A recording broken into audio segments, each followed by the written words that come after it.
Imagine a normal highway on a hot summer afternoon. Cars are flowing through the traffic. Heat is shimmering above the asphalt. And moving among them is a long, silver tanker truck. Inside it are around 30 tons of gasoline.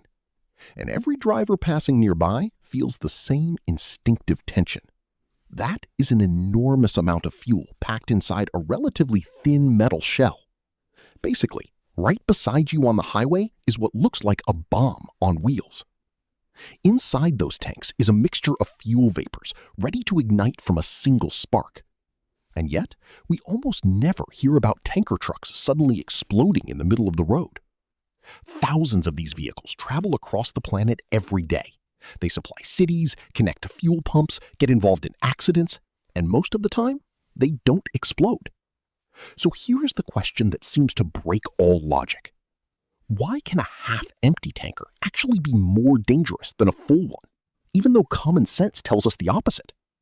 What invisible enemy is hiding in the empty space above the fuel? And why do engineers fear it more than gasoline itself? Where does the spark come from if there is no fire or match nearby? Can gasoline actually ignite by itself? And most importantly, what exactly has to happen for this moving bomb to actually explode? The answer is surprisingly simple. For a gasoline tanker to explode, 3 conditions must exist at exactly the same time. And the entire tanker, from the first component to the last bolt, is designed to make sure those 3 conditions almost never meet. In this video, we'll examine each of these conditions and discover how engineers keep them separated. But before we climb inside the tanker, subscribe to the channel so you don't miss our next episodes, where we explore the hidden engineering behind some of the most dangerous systems surrounding us every day. Now, let's climb aboard. To understand why a tanker truck refuses to explode so easily, we first need to answer one simple question. What is an explosion? We're used to thinking of gasoline as explosive, but gasoline in its liquid form doesn't actually explode. It doesn't even burn very well on its own. If you throw a lit match into a pool of gasoline, the match may simply go out. The dangerous part isn't the liquid itself. It's the vapor. Gasoline vapors mixed with air are what create the real danger. And this is where things become interesting. Gasoline vapor can only ignite within a very narrow range of concentrations. If there is less than about 1.5% vapor in the air, the mixture is too lean. There simply isn't enough fuel to burn. But if the concentration rises above roughly 7.5%, the mixture becomes too rich. Now there isn't enough oxygen to sustain combustion. The ignition window exists somewhere between these two extremes. Too little fuel, and nothing happens. Too much fuel, and again, nothing happens. Imagine a campfire. If you throw on just a tiny amount of wood, the fire won't get going. But if you dump a huge pile of logs onto it all at once, you can smother the flames. Gasoline vapor behaves in a similar way. And there is another important factor that makes gasoline especially dangerous compared with other fuels. Every flammable liquid has something called a flash point. That's the temperature at which the liquid produces enough vapor to create an ignitable mixture above its surface. Diesel has a relatively high flash point, around 60 degrees Celsius. Under normal conditions, it evaporates slowly and is much harder to ignite from an accidental spark. Gasoline is completely different. Its flash point is extremely low, around minus 40 degrees Celsius. That means gasoline produces flammable vapors almost. This basic physics is the foundation of tanker safety. Inside a completely full tank, there is very little empty space above the fuel. Gasoline continues evaporating, and in warm weather, the remaining space quickly becomes saturated with vapor. The concentration rises beyond the upper flammable limit. The mixture becomes too rich. There simply isn't enough oxygen. Bring a spark into that atmosphere, and surprisingly, nothing may happen. The conditions for ignition aren't there.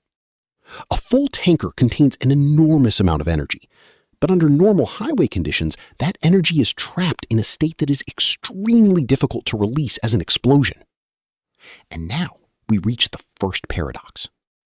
If a full tank can contain too much vapor to ignite, what happens when the tanker has less fuel? When a tanker delivers its cargo and becomes partially empty, the situation changes dramatically. Now there is a huge empty space above the remaining fuel.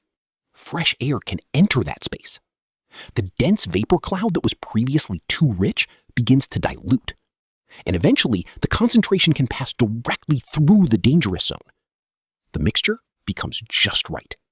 Not too much fuel, not too little. Enough oxygen. Now a spark can ignite it. This means that a seemingly empty tanker can sometimes be more dangerous than one filled to the top. A partially filled tank containing fuel vapor and air can create exactly the combination engineers want to prevent. Experienced fuel transport operators understand this danger. A tanker that has just been emptied still deserves enormous caution, sometimes even more than a full tanker. Engineers know this trap very well, and their first line of defense is to prevent uncontrolled air circulation inside the tank. Because the real enemy is not simply gasoline, it's the invisible atmosphere above it. Since the biggest threat exists in the space above the fuel, the entire tanker is designed to control what happens inside that space. And the first thing you'll notice about almost any tanker on the road is its shape. It is almost never a perfect square. Instead, it has an oval or rounded rectangular shape, almost like a suitcase lying on its side. This isn't about appearance, and it isn't mainly about aerodynamics. The rounded shape solves several problems at once. First, it helps lower the vehicle's center of gravity, making the tanker more stable and reducing the risk of rollover.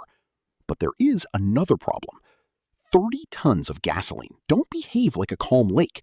When the truck brakes suddenly or takes a sharp corner, the entire mass of liquid shifts, and that moving fuel can slam into the walls with tremendous force.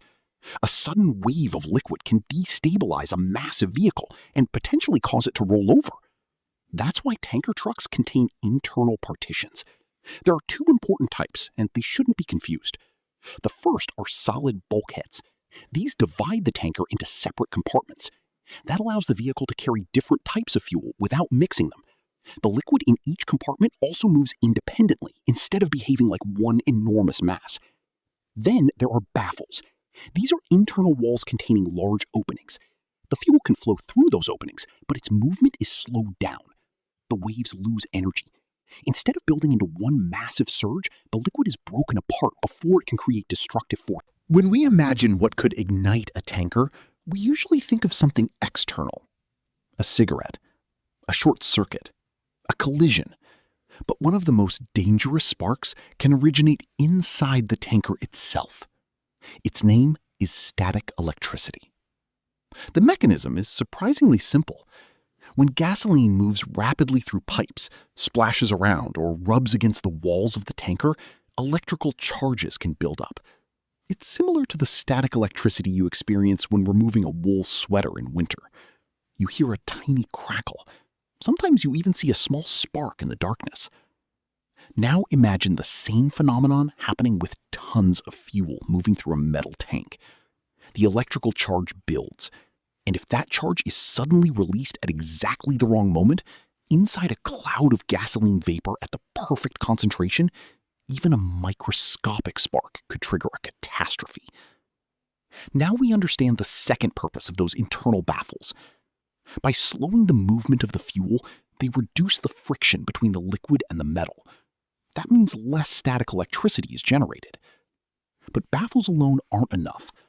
Tanker safety uses multiple layers of protection. The first and most important is grounding. Before fuel is loaded or unloaded, the tanker is connected to a grounding system with a cable. Any accumulated electrical charge can safely flow into the ground instead. In some critical operations, engineers use an even more radical solution. They remove the oxygen entirely. The space above the fuel can be filled with an inert gas, usually nitrogen. With no oxygen, combustion becomes impossible. It doesn't matter how much fuel vapor is present. It doesn't matter if a spark appears. Without oxygen, the fire triangle is broken. This principle comes from industries such as petrochemicals and aviation, and it reveals the central philosophy behind tanker safety. It's easier to prevent a fire than to fight one after it begins. Another major improvement has been the way fuel is loaded. For decades, gasoline was often loaded from the top. A hose was lowered through the opening, and fuel poured downward, splashing against the surface and tank walls. Every impact created friction. Every splash generated more static. And the falling fuel actively created a cloud of vapor. Today, bottom loading is increasingly common. Fuel enters through a sealed connection near the bottom of the tanker. Instead of falling from above, the liquid rises smoothly from the bottom. Less splashing, less static, less vapor, less risk. A seemingly small engineering change eliminates several dangers at once. There is also a rule about loading speed. At the beginning, the flow is kept relatively slow. The goal is to prevent the fuel from splashing through the air and generating unnecessary static electricity. Only after the inlet is covered by liquid can the flow rate gradually increase. But even with grounding and controlled loading, another problem remains. When 30 tons of gasoline are transferred into an underground storage tank, the fuel displaces an equal volume of vapor. So where does that vapor go? For years, the simplest solution was to release it into the atmosphere. Air would enter, fuel vapor would escape. And around the gas station, an invisible cloud of flammable vapor could form. Modern systems use something much smarter. It's called vapor recovery. Even so, a tanker cannot be completely sealed.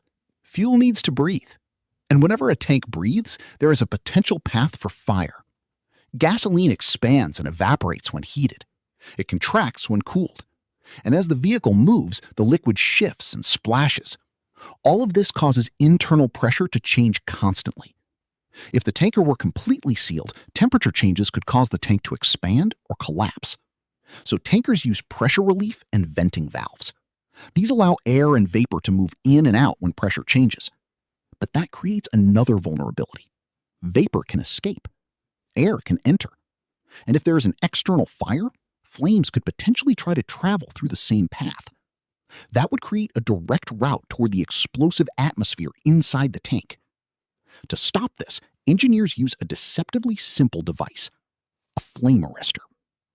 Inside the device is a dense arrangement of thin metal plates or a fine mesh containing extremely narrow channels. Vapor can pass through these channels, but a flame cannot. If fire tries to travel through the passage, the flame must move through countless tiny metal channels. The metal rapidly absorbs the heat. The flame temperature drops below the level required to sustain combustion, and the flame dies before reaching the main volume of fuel vapor. In simple terms, it's a trap that allows gas to pass but stops fire. The same basic principle was used more than 200 years ago to protect miners. The famous safety lamp used a metal mesh to prevent a flame from igniting explosive gases outside the lamp. The principle remains the same. Let the tank breathe, but don't let the fire breathe its way inside. And once the tanker can safely breathe, there is one more problem. We're used to worrying about a tank exploding from the inside. But a thin-walled tanker has an opposite weakness. It can collapse inward. The body of a tanker isn't a heavily armored shell. It's often made from aluminum or steel only a few millimeters thick. It's designed to withstand relatively small pressure differences. Now imagine unloading 30 tons of gasoline. The fuel leaves, but if vapor cannot return to replace its volume, the pressure inside the tank begins to fall. A partial vacuum forms. The normal atmospheric pressure outside the tanker is now pushing against the thin walls. The tank can begin to collapse, like a plastic bottle after you suck the air out, or like an empty soda can crushed under your foot. That's why vapor return systems must function properly during unloading. They allow vapor to replace the fuel that is left, keeping the pressure balanced. The opposite happens in extreme heat. As gasoline warms, evaporation increases. More vapor is produced. Internal pressure rises. To prevent the tanker from swelling or rupturing, pressure relief valves release excess pressure. Other valves allow air to enter if the internal pressure becomes too low. Together, these systems keep the tanker balanced between two dangerous extremes: too much pressure, too little pressure. So now, we're used to worrying about a tank exploding from the inside. But a thin-walled tanker has an opposite weakness. It can collapse inward.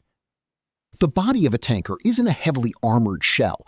It's often made from aluminum or steel, only a few millimeters thick. It's designed to withstand relatively small pressure differences. Now imagine unloading 30 tons of gasoline. The fuel leaves, but if vapor cannot return to replace its volume, the pressure inside the tank begins to fall. A partial vacuum forms. The normal atmospheric pressure outside the tanker is now pushing against the thin walls. The tank can begin to collapse, like a plastic bottle after you suck the air out, or like an empty soda can crushed under your foot. That's why vapor return systems must function properly during unloading. They allow vapor to replace the fuel that is left, keeping the pressure balanced. The opposite happens in extreme heat. As gasoline warms, evaporation increases. More vapor is produced. Internal pressure rises. To prevent the tanker from swelling or rupturing, pressure relief valves release excess pressure. Other valves allow air to enter if the internal pressure becomes too low. Together, these systems keep the tanker balanced between two dangerous extremes: too much pressure, too little pressure. So now, What happens when an accident suddenly destroys this delicate balance? The truth is, tanker trucks do sometimes catch fire. But here's the crucial distinction. A fire and an explosion are not the same thing. When gasoline spills after a crash and catches fire, it generally burns like a pool of fuel exposed to open air. It's incredibly dangerous. It's extremely hot. But it doesn't necessarily create a massive explosive pressure wave. A true vapor explosion, the kind capable of destroying structures and shattering windows hundreds of meters away, requires a confined space filled with a very specific mixture of fuel vapor and air. And as we've seen, the tanker is specifically designed to prevent that condition from developing inside the tank. That's why in many accidents, we see burning fuel spills rather than the complete destruction of the tanker. But engineers don't rely on physics alone. There are mechanical safety systems as well. Emergency shutoff systems can close the bottom valves of individual compartments. Quick disconnect couplings are installed in fuel lines. If a hose is suddenly pulled or damaged during an accident, the coupling can separate while valves automatically shut off the flow. Instead of the entire tank draining onto the road, only the small amount of fuel remaining in the disconnected hose may escape. And there is another important safety detail. The support legs of a disconnected tanker trailer are not designed to carry the full weight of a loaded tanker indefinitely. That's why during a serious leak or fire, simply driving the tractor away and leaving the trailer behind can create even greater danger. The correct response to a tanker accident follows carefully developed emergency procedures. Every step exists because someone, somewhere, learned the hard way what happened. But even with all these systems working together, one question still remains. What happens when something goes wrong? What happens when an accident suddenly destroys this carefully maintained balance? Let's be honest. Tanker trucks do sometimes catch fire. There is no point pretending otherwise. But this is where an important distinction must be understood. A fire is not the same thing as an explosion. When gasoline spills onto the road after an accident and catches fire, it usually burns like a pool of fuel exposed to the open air. The situation is incredibly dangerous.